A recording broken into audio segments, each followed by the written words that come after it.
Welcome to the latest episode of Five on the Floor on the 5 Reasons Sports Network. Thanks for joining us on your favorite podcast app on Apple Podcasts, on Android. Check out Spotify or the 5 Reasons YouTube channel. Check out Off the Floor. That's our new Discord channel. You can find the link right here in the description or on the top of the 5 Reasons Twitter page, $2.99 per month. This is the place to chat with Heat fans and with us all day long. Also, check out the great sponsors of the 5 Reasons Sports Network. That includes our friends over at Autograph. We've been telling you to download the app with the code 5. Now there's another reason to do that this week. They're actually dropping, and again, Autograph is the place where you can follow your favorite teams, including the Heat. They got all kinds of coverage there, but also they give out various prizes and awards and also discounts. They've got a new thing. I know that Greg's going to like this. They got a Bam Adebayo authentic signed black Miami Vice pro style framed jersey. They've got basically it's about a 10% discount on it. Okay, so check it out. They're going to drop this on the app, and you can get your own, again, Bam Adebayo authentic signed black Miami Vice pro style framed jersey. So get a little bit of that no ceiling on your or close to your ceiling. You can put it up very high up on your wall if you like. Again, check it out. Autograph. Go to autograph.io or download the app and use the code FIVE. And now, today's episode. Down the Biscayne. Yikes. 5 on the floor. Ride for my dogs. Where here's the thing. You can check the score. Hustle hard, couple scars, wearing bubble frogs. Just like Butler said, you in trouble, y'all. Kept the floor playing. Got it all band. Y'all seen the block. Stop with one hand. And Pat we trust. It's power, have the guts. We're here to bring the heat. Y'all can hang it up. Welcome to 5 on the Floor, a daily insider show on the Miami Heat and the NBA, featuring Ethan Skolnick, Greg Sylvander, and Alex Toledo, plus others from the 5 Reasons Sports Network. Welcome back to 5 on the Floor here on the 5 Reasons YouTube channel. Here's today's floor plan. I'm Ethan Skolnick. You can follow me, Jay Skolnick, on 5 Reasons Sports. We got Greg Sylvander. You can follow him at Greg Sylvander. Alex Toledo. You can follow him at Tropical Blanket. All right, we are officially in the offseason. We are in transaction season. I know that's what most of you were waiting for. We did not anticipate that this would happen in the middle of May. But here we are. Not only are the Miami Heat eliminated, but also so are the Cleveland Cavaliers. And so we are going to start whale hunting at this point if we can. We don't know if the whale's actually going to be on the water. And that's really the issue here. As we talk about Donovan Mitchell, is that he's not a free agent. He's not even necessarily demanded to come out of Cleveland yet. He's kind of dodged the question every time that it's been asked. And there are more and more reports from actually reporters that I trust who cover the Cavs at The Athletic and other places who seem to think that Donovan may just quietly sign an extension. And if that's the case, we're going to be doing a lot of talking for nothing. But we're going to do it anyway because we just did a Trae Young episode. He's not a free agent either. I know some of you want us to do a Brandon Ingram episode. And of course, there's probably a Kevin Durant episode. That feels like an annual thing here that we do on the podcast. I'll start with a question that I asked Alex Dono today on 5 Guys related to Donovan Mitchell.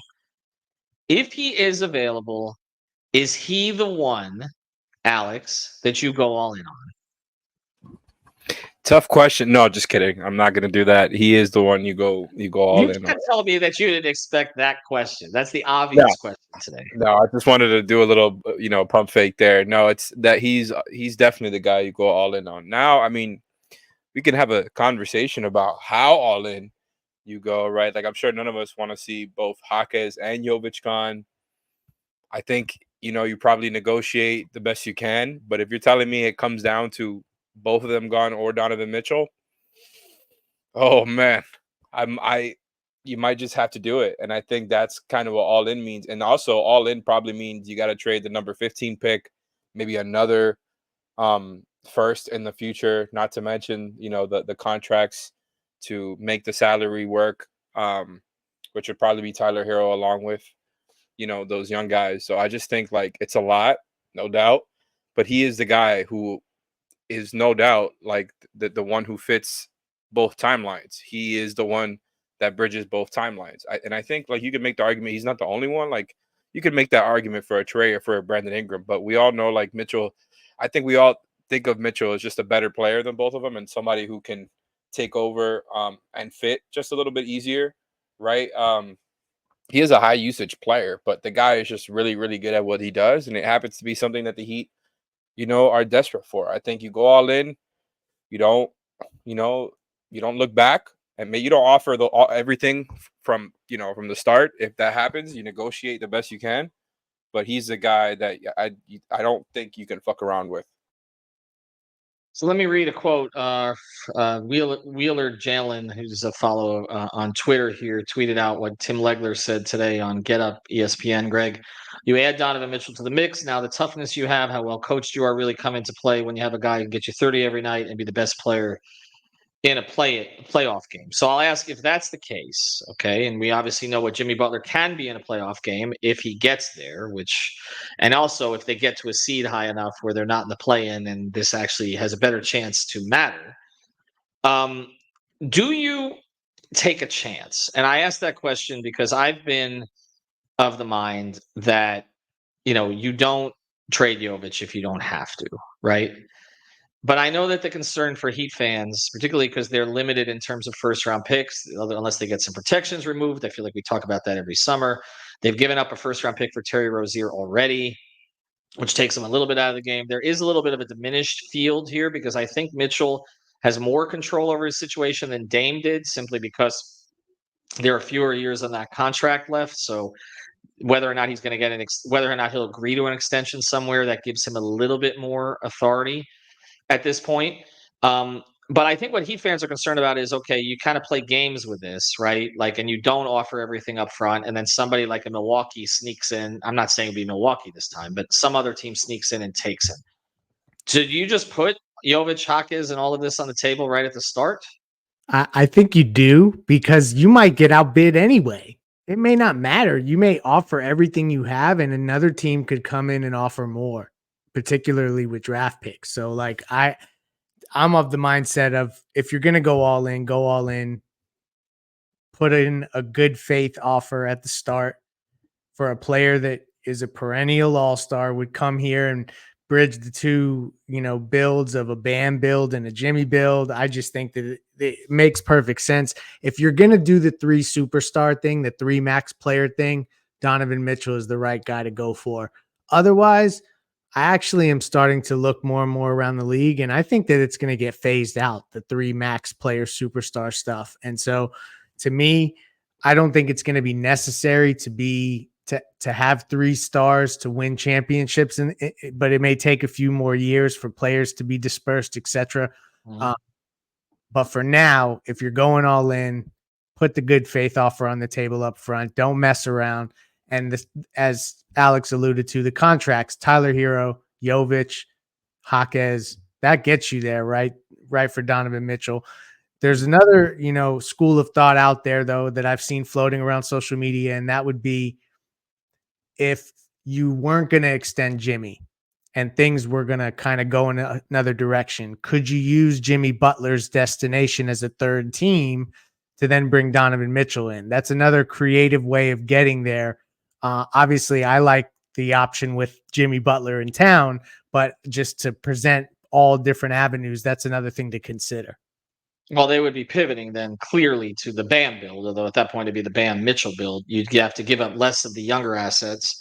And so you'd go with a younger team that maybe has a longer shelf life here than just extending Jimmy. And that's why we've said at so many of these conversations, I said this with Brady on the Jaquez Jovic pod, where we talked about their upsides. So much of this comes down to what their intention is with the Jimmy extension. But I also wonder if they're waiting on the Jimmy extension, or at least a decision on because they can't do it till July 7th anyway. But they're waiting on a decision on the Jimmy extension to know what else they're putting around him or not, and which direction they're actually pivoting, like which lane they're going here. That it feels to me like there's a little of that could be going on as well. They don't necessarily need to decide Jimmy right now. So as Pat said, they don't need to decide Jimmy on July 7th. I just believe I just believe that there are only really 2 options with Jimmy. And I may be proven wrong, but I don't see them trading him. I still think the 2 most likely situations are either they offer him the extension when he wants it, okay, full amount, no stipulations, or he plays the 1 year, he opts out, sayonara. Like I that's the way I see this thing playing out based on conversations I've had with people and just my hunches off of those conversations and just Jimmy's strong will about certain things, and not sort of compromising in that way, and who he is. I kind of feel like that's where this is heading. And so that has to be, you have to have that in the back of your mind. Like, you have to know what you're doing with Jimmy Butler. Now, I want to clarify one thing before we go further here, because I actually have a little history with Donovan Mitchell on the Jimmy Butler conversation. And Greg, I think you and I should probably address that here from the very beginning, because I know it's going to get brought up again. And it certainly would get brought up by Donovan Mitchell, I think, if he remembers it, if he actually ends up in Miami, which is that both you and I, right? Both you and I heard a little over a year ago that from various sources, I had two. Okay, I don't know how many you had. We didn't talk about who told us these things. That Donovan at the time at least had some reservations. That's what I said. I remember saying it on the back end of a Miami Heat beat episode, and it got aggregated in a certain way. And then Donovan actually saw it posted on NBA Central or Hoop Central, whatever it was, or Dunk Central. Then I think at the time it was NBA Central, and went over the top, kind of coming at me because I had said that I'd heard this thing, which I did from a couple of different people. And again, I didn't hear that he doesn't like Jimmy Butler. I never heard that. There are pictures of the two of them hanging out. I know that there's a friendship relationship there, but I had heard that there was some reservations about playing with Jimmy and everything that entails. I stand by what I heard at that point. I understand why Donovan would say differently, right? We both do, right? So I just want to make that clear at the beginning. I don't know that that's still the case. And I'm sure Donovan may say those people were wrong that told us that. That's fine. And that's kind of what he said. But I just wanted, we're going to go to break now. We'll come back on the other side. But I wanted to at least address that, because that is the elephant in the room with Donovan Mitchell. And I don't want to run from things like that. That's what I heard at the time. Does not mean that they wouldn't fit on the court. And it doesn't mean even necessarily that I guess that the people who gave me that information were entirely accurate about that. I believe they were at the time. So I just want to stick to that and let everybody know that. All right. On the other side of this, we'll get into a little bit more of the basketball fit as we go forward. And also, like, if there's a piece that you could withhold from this, what would it be? And then the third thing is, how long do you wait on this before pivoting to somebody else? Because that has become an issue for the Heat in the past. Before we do, I want to introduce a great sponsor of the 5 Reasons Sports Network, our friends over at Water Cleanup of Florida. You can find them at WCUFL.com. That's WCUFL.com. They do all the preventative work. So when you have a leak, they can detect the leak. They can try to clean up the leak. They'll do the damage assessment afterwards, but you want to cover it beforehand. More than 70 5-star reviews on Google. Our friends Michael, Robert, their entire team based in Boca Raton. They service the entire Tri-County area. Just good people. If they can't do the job, they will tell you. They're honest. Honesty is such a big part of this kind of business, contracting business. Again, your house, your business, they can take care of it all. Like I said, they cover the entire Tri-County area. They'll even go all the way down to the Keys. They'll go out to Fort Myers. They got a lot of work, though. Some of it's from us, which was a good thing, but also just people and their recommendations, because, again, they've got a really good thing going. They're expanding in Boca Raton. There's a reason they're expanding. They do a good job. Check them out at Water Cleanup of Florida, WCUFL.com. If you've got the schmutz, they got the guts. All right, so let's get to this question. The on-court fit, I think we've addressed it a lot. He's really good, okay, offensively. I feel like defensively, he's average. I feel like he could be better in the right system. Before we get on to this stuff, would you say defensive? Where is he defensively, Alex? Is average fair? In Utah, there were a lot of complaints by the end. I mean, I think he's been better in Cleveland. You can make a case he's still below average. I think when he tries, he's about average. And like, to be fair, his defensive estimated plus minus took a huge like leap forward this year. It was never better than average, and it was in the 89th percentile this year. So a lot of that might have had to do with the Cavs just elite defense as a team. But you got to give him credit for being a part of it, and maybe not being quite as lazy off ball and things of that nature. I mean, he's not huge either. Like, he's a strong, stocky guard. He is still 6'3". Like, there's certain limitations there. The good thing about him is he has a long wingspan. Like I said, he's strong. So I think you can, there's things that you can work around there defensively, and I think turn him into kind of a better one if he's not being asked to do all the scoring and shot creation. I mean, I think that's the thing you got to figure out, is what that offensive balance would be. Because I think if you're just getting him here to just take all the shots and play a lot of ISO and one-on-one. Like, it's cool, that's part of being an innings eater, is that you're capable of doing that throughout the regular season and just getting you enough so that you don't have to be in the play-in, right? That's like the whole idea of all this, is to finally get away from that path. But it's going to be easier said than done because he's a high usage superstar, right? You'd be incorporating him into a team that doesn't really run that type of basketball, and the Heat themselves would be completely reshaping their offensive identity with Donovan. So that's not something that I think would be just seamless from day one, but what he brings is something that you absolutely work around and try to get the best of. And I'd be optimistic that they could get the best out of him on both ends of the floor. I am, they would have to work for it. I don't think it would be, like I said, day one and he's off to the races. Maybe I'm wrong, but I do think it's worth the hassle. It's just you also would be replacing Tyler's production, likely Jaime and Nico. Like, that's a lot of ball handling and shot creation that would need to be replaced, and that's what he's there for. Let's ask this question then going forward. So I say to you, Greg, there's one piece you can hold out. Okay. It's Jovic, it's Jaquez, it's whoever you pick 15th. Although they can't trade that pick until they make it. Right? Or it's maybe holding out one additional first round pick, or it's the protections on a future first round pick. Because I mean, some of the speculation is the 29 pick, the 30 pick. I'm not really sure. Am I missing something? I saw some stuff in terms of Trade Machine today about trading both of 29 and 30. I don't even know whether they could do that. You can't have right. You Not can't in have picks in consecutive successive years. years. This is why I'm saying, like, be a little careful with the Trade Machine stuff you're seeing on social media, because some of it is just like that. If you see picks being traded 2 straight years and they don't have a pick from somebody else during one of those years, that's not happening. So let's, because of the Stepien rule. But if there's one, is Jovic the piece? Is that the one? I mean, I would you think so. rather you'd rather keep Jovic than say an additional first round pick? For sure. Protect. Because he fits Okay. next to Bam, ready to contribute, has taken a leap. I mean, the other big question mark, though, is like, what do you do with Terry Rozier if you get Donovan Mitchell? Like, how does that look? And how do you work that out? I guess Terry. 6 man of the year candidate. Yeah, that I was just about to say, you pitch him on the 6 man of the year thing, because that's a smallish, very small backcourt. I'm not going to say smallish. That's small.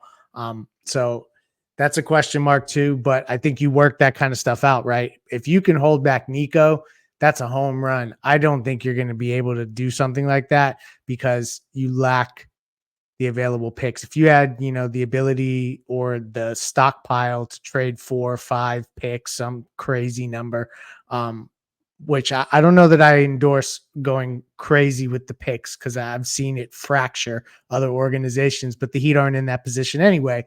I just think you're going to get outbid so quickly that you got to put your best offer forward. And I think it would involve Nico, but if I can keep him, that would be great. And there was, kind of whispers on social media. I don't know how much to take from it yet because I've not been able to confirm that the Cavs like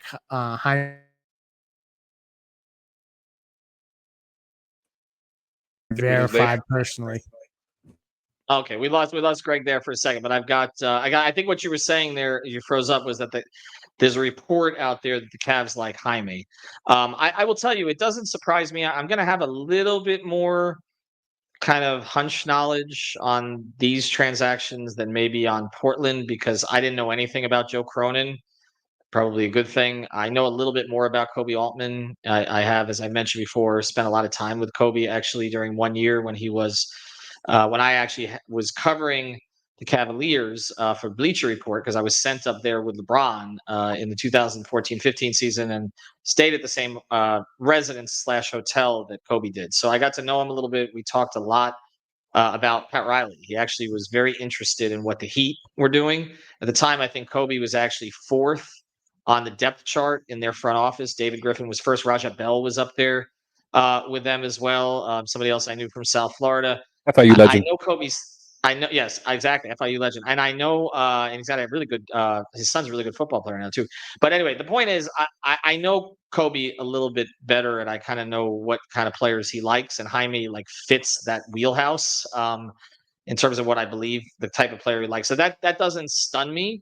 Then also there has been. I know people are going to talk about Gilbert and Harrison and all the bad blood from the whole, LeBron thing. But the Heat made an important deal with the Cavs to bring Dwayne Wade back. And so basically, like, It there really is hurt a them. relationship. That is a relationship. It didn't hurt the Cavs. He wasn't playing very well, but basically, I mean, if you really hated the Heat franchise, you don't send their franchise player No. back for a conditional second-round pick that never True. that never vests, right? So the fact is that he did like the Heat a big solid there, and that came from just a random conversation between Andy Ellisberg and him. Andy wasn't trying to get Dwayne back, and Kobe actually sort of, my understanding, and I think they told this story publicly, is that he kind of suggested it. Like, do you want Dwayne back? And when Andy went into the office and told Spo, he's like, Dwayne who? Because it was just not even like in consideration. And I've said that's one of the most important transactions in Miami Heat history, because without him, Jimmy Butler's probably not here. You never repair the bad blood with Dwayne. You never have those moments he had with the triple double at the end and everything else. So there is a relationship there. So I don't think that this is going to be, look, every front office acts in its best interests, right? Like, other than what Kobe did for the Heat that time, you don't just give players away because an organization feels like it. You got to protect your own job. Kobe has kind of been up and down in terms of his job security over the years. Gilbert likes to fire GMs. So he's not going to do a bad deal just for the sake of doing a bad, just to do the Heat a solid. But I do think he'll talk to them. Like, I like, we're at the level right now that that, to me, that's the bar. Like, will they Progress. progress, because that's Joe Carter. So I'm just saying there is an option here. So let's pivot into the last topic here on this, which is this question: how long do you wait? Like, if this drags out, like the Dame thing dragged out last year, and a lot of Heat fans were like, you could have pivoted to Porzingis, you could have pivoted to this. Heat fans were not saying that at the time. I just want to be clear on that. The majority of them on social media were like, do what you have to do to get Dame. They didn't get Dame, and then everybody was frustrated by it. I don't know what else is out there this time. Like, to go get a Zach LaVine is not that interesting to me. I mean, even Trey, but I can kind of feel like if Trey's not traded yet, and then the Heat are waiting around on a Mitchell thing to happen, and Trey ends up then getting traded, I can see it on social media, like, oh, they missed out, Pat's asleep, okay, and all the rest of that. So I'll just ask both of you guys as we close here. How long do you wait, Alex? How long do you give this? Honestly, I think it's a good point that you bring up. I don't know what's worth not waiting this out for, because Exactly. I ultimately don't think Trey is the Heat's type of player. Some people might scoff at that. We did a whole podcast talking about it. I gave the case for why they should at least consider it. All that being said, like, knowing what we know about the Heat, and you guys correct me if I'm wrong, he doesn't seem like the player that they would be like, okay, let's stop waiting on Donovan, or maybe we just don't feel great about it. Like, we feel like another team's going to outbid us, and we just go to Trey. I don't think it's a bad idea, to be clear.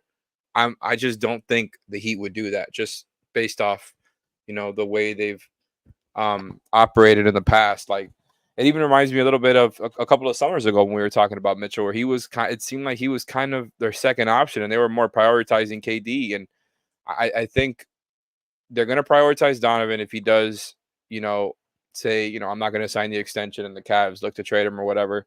I don't know that Trey or Brandon Ingram would be those guys. I mean, I just think that's such a weird scenario too, because it would be a scenario where things have stalled with Mitchell talks, and one of or both Trey and Ingram are available. And it's like, that's a very specific scenario. It might not play out that way, right? Like, we might not get this.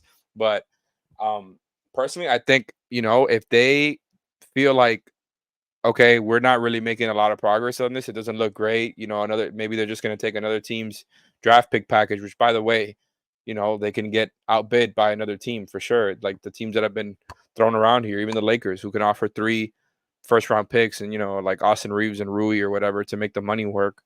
A team like Houston, who wants to compete.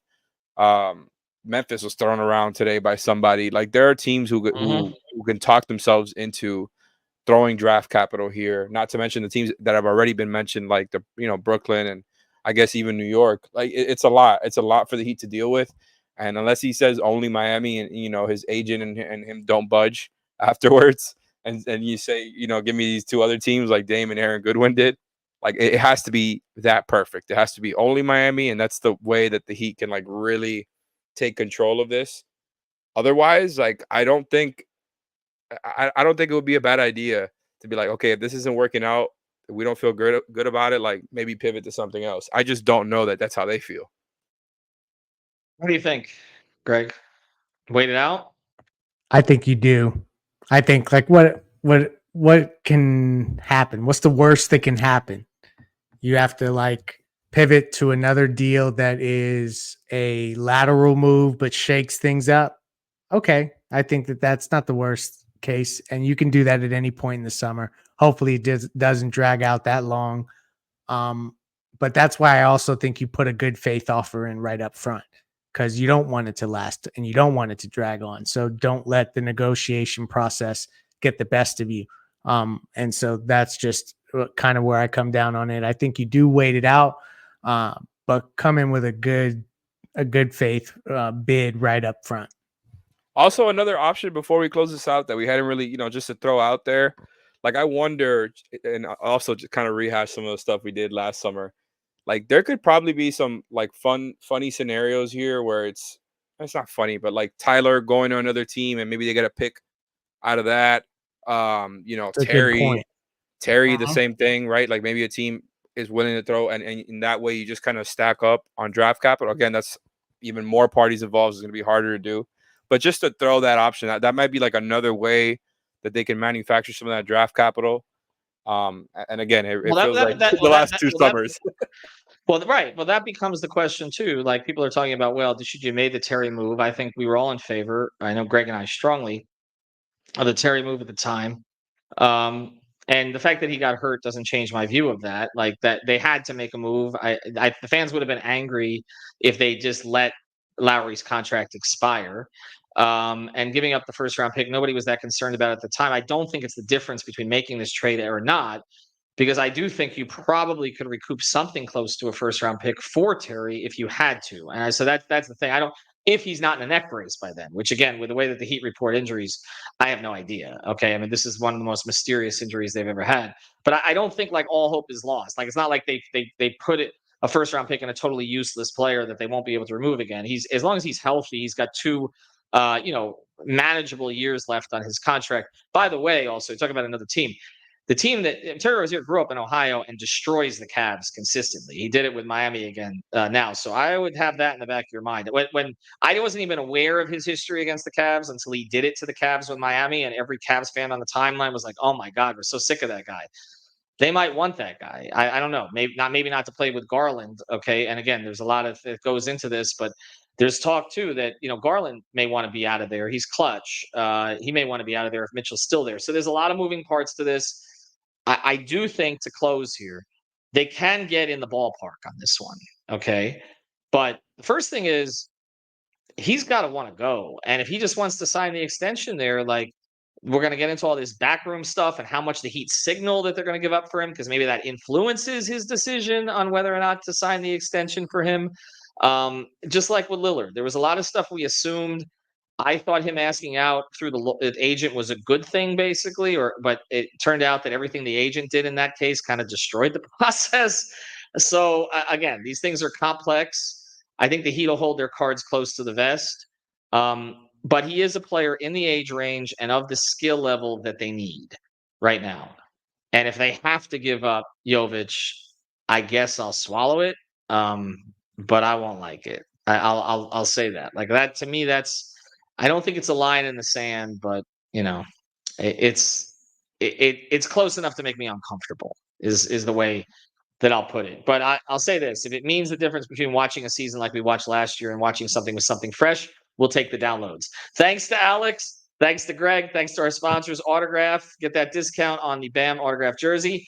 And also our friends over at Water Cleanup of Florida. Have a good day, everybody. Thank you for listening to the 5 on the Floor on the 5 Reasons Sports Network. After all, someone needs to listen to my dad.